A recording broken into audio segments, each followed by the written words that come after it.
What's up, guys? Thanks for tuning in to today's video. My name is Zach Herbert, and today, just like every other video, I'm going to be going over some actually really critical tips to help you get what you need and help you in any path that you're going down, whether it's a business path, whether you're just negotiating a new salary, whatever it is. These negotiation skills are critical, and they're actually skills that I refresh myself on regularly, especially when there's a big deal on the table, whether it's multiple six figures or even a seven-figure deal, that I need to make sure that I am checking all of the boxes to know that I'm going to get the best possible outcome for myself or my company.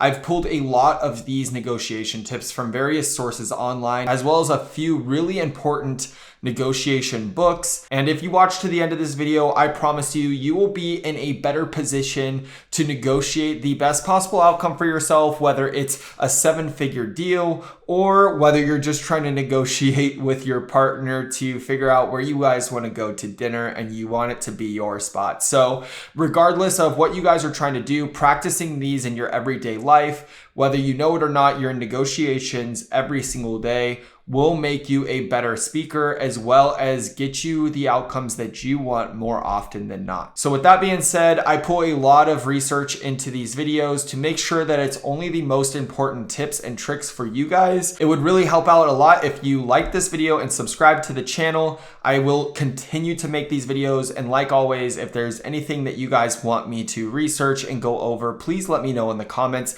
But with that being said, let's dive in. Now, first, I want to make sure we understand why the art of negotiation is so important. It is often the case that you're going to find yourself in various situations daily where you're going to need to reach an agreement with multiple stakeholders, whether that's somebody in your day-to-day life or somebody in your business life. Whatever it is, there's a high probability that every single day you're going into some sort of negotiation on some sort of topic. Being able to negotiate effectively will help you secure better terms, often save you money or make you money, and establish better relationships with your partners in business or in your personal life. So it is critical to have this in your back pocket as one of the skills that you hone in on and constantly sharpen, because this one skill alone can get you extremely far. It doesn't matter if you're an entrepreneur and you own your own business, or if you're working in a 9-to-5, it can help you in both cases equally as well. So I want to jump in now to the fundamentals of negotiation. And I've pulled these fundamentals from a few negotiation books that I'll tell you about at the very end of this video. But the first one, and one that I really take to heart, is to prepare thoroughly. Before you enter any negotiation, you need to prepare a few critical items. Those critical items are making sure that you have a clear understanding of your goals and what you want to get from this negotiation, the alternatives that you're willing to accept. And then you also need to really prepare around what the goals of your counterpart is. What do they want? The person that you're negotiating with, what is important to them? This allows you to see the negotiation from multiple points of view and really allows you to open up the conversation in ways that is going to favor the way that your counterpart is thinking during the negotiation. The second part is building rapport. Establishing a connection with the counterpart, whether it's just a level of trust between you guys or a level of friendship between you guys, will really help the negotiation go much, much smoother. To do this, you usually need to be very personable and show genuine interest in not only their needs, but things that they are interested in as well. So stuff outside of the negotiation might really help here. If you can warm somebody up and get them talking about stuff they're passionate about and show genuine interest, not fake surface level rapport, that's going to help you guys talk in a much friendlier, down-to-earth way rather than just top level, I need this, I want that. The next one is to listen actively. And listening actively is all about asking follow-up questions, recapping what they say.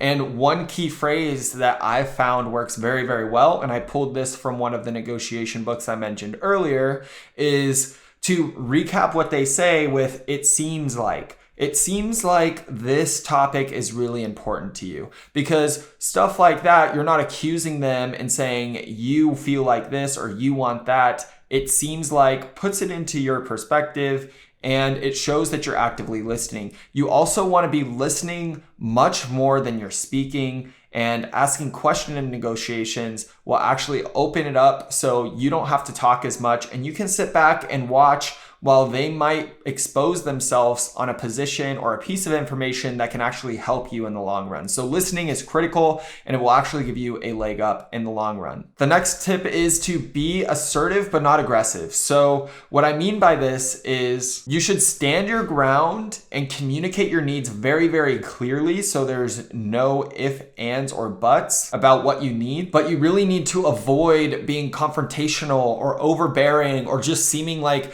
it's your way or the highway. Even if it is really your way or the highway, you can't make it seem like that, because if somebody feels like they're backed into a corner, you're often not going to get the best possible outcome for yourself. And lastly, you should be a little flexible here in any negotiation. There's oftentimes a way for a win-win situation to work for both parties and for both parties to get what they actually want out of the deal. But you have to be creative, you have to be flexible. You can't go in with a binary decision, it's my way or the highway. Oftentimes, I can get into negotiations that take weeks and months, and over time, there's a really creative solution that everybody's happy with. But if you went into it just thinking, hey, I need to get this deal done this minute, and it's either this way or it's just not going to work, that's not the way to go into it. Oftentimes, you can really find a creative solution. Okay, so now that we have some of the fundamental things about negotiations down, we know what we need to keep in mind during a negotiation. Let's get into a couple of checklist items that I make sure that I am doing every single negotiation that I get into. The first one is all about doing my homework. I do a ton of homework when I'm getting into a high-level negotiation with somebody. I'll go research them, I'll read their LinkedIn, maybe they're featured in an article, maybe they've done a podcast. I want to know how this person thinks, what's important to them, and even what their interests are, because I can pull from all of these different things to actually persuade the deal in my favor. And if you don't do your homework, you're going into the negotiation blind. And oftentimes there's some kind of awkwardness there while you guys are trying to figure each other out. But if you do proper homework, you can actually really know the person before you even get on the meeting with them. The next thing that I always tell my team, as well as remind myself of, is to focus on interests, not position. And what I mean by this is oftentimes we get stuck thinking about specific terms. I want this, we need to close in this amount of days, the project needs to take 30 days. But if you can talk about the person's underlying interest, often this is where the creative solutions come out. So I'll often ask the question about what their actual interests are and why they're exploring this deal in the first place, because overall, it could be really critical to their 10-year plan, but we're not talking about their 10-year plan. We're trying to talk about the next 2 months, and oftentimes that's not going to give us the best results. So talking about somebody's interests over the actual position or the term is going to be a huge moving factor for you in getting the negotiation across the finish line in a way that's going to favor you. The next checklist item when I'm in a negotiation is probably one of my favorites, and it's all about the use of silence. Oftentimes, I will ask a question, they'll answer that question, and I won't rebuttal right away. I might wait 3 to 5 seconds, and those 3 to 5 seconds are long enough to create some kind of awkward feeling with the person I'm negotiating with, where they feel like they need to keep talking. And oftentimes, it's when I leave that little space open is when they will give me an extra piece of information. So maybe they fully answered the question and then there's a pause and they feel like they might need to keep talking. So they'll tell me a little bit more detail, or they'll tell me something else about what they just said. And that has been one of the biggest moving factors for me in negotiations, if you believe it or not. And I love this tip. The next one is one that you might have heard of before, and it's all about the anchoring technique. And what this means is you can start out with some crazy ask and really anchor the conversations around that crazy ask, even if you know there's no shot you're going to get it. And what it does is it puts in the counterpart's mind that you're at a much higher ask than what they originally may have thought. And it starts the negotiation so high that now they need to work you down. And they often cannot work you down as far as maybe what they had in mind originally, but anchoring them at a high price point or a high ask can get you quite a bit more in the long run. So remember to just start out asking for what your best possible case scenario could be if you're the person that needs to come to the table with the number first.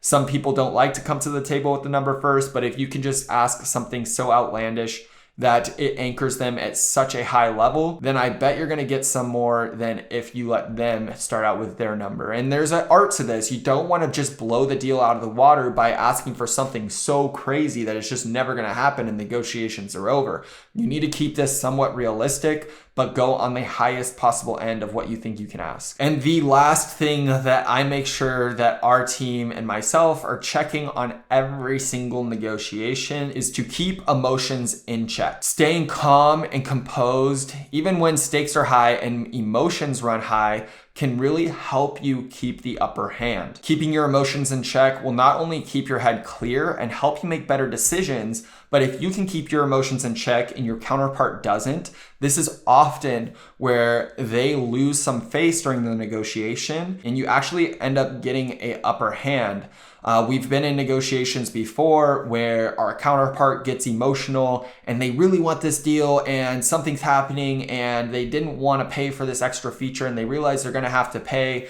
But at the end of the day, when they get all worked up, it's oftentimes that they'll circle back an hour later at the end of the day, or even sometimes at the end of the conversation after we've kept our composure, and they will apologize, and not only apologize, but they'll feel bad and give in on that one thing that they may have gotten emotional about. So it's oftentimes the level-headed person that comes in looking more experienced, more wise, and can get what they want in the end. When both people get emotional, nobody's going to win. And if you feel like you're getting emotional and your counterpart's getting emotional, it's best to just pause the conversation and circle back on it at another time before things are said that are just gonna kill the deal. And I've seen that happen. We don't want that to happen. We wanna keep our heads level. And even when there's a lot of money on the line, it's hard to do, but it's going to be something that you're going to want to master. I use meditation on a daily basis, and meditations actually help me really understand why thoughts are coming, why emotions are happening, and how to control them overall. So there you guys have it, the check items as well as the fundamentals around negotiation. And the book that I would actually recommend that you read, if there's only one negotiation book that you could ever read, is Never Split the Difference. Never Split the Difference is about a previous FBI hostage negotiator, and he actually tells stories about his FBI negotiations and relates it to business negotiations that he's now in as a business consultant. And there's a lot of negotiation tactics that overlap, and a lot of what I've gotten out of today's video is from that book. That's my favorite negotiation book. But by implementing these tips, you'll be on your way to becoming a pro negotiator and getting more of what you want out of life, whether it's in your personal life or your business life. If you found this video helpful at all, please give it a thumbs up, subscribe to the channel, and let me know in the comments a negotiation that you've had in the past that you either won or lost, whether it's a small one today about where to go to dinner or a big one about a sales deal that maybe fell through the cracks or you actually closed, and what was the most important factor about that. I hope you guys are having a great day, and I will see you on the next one. Thanks.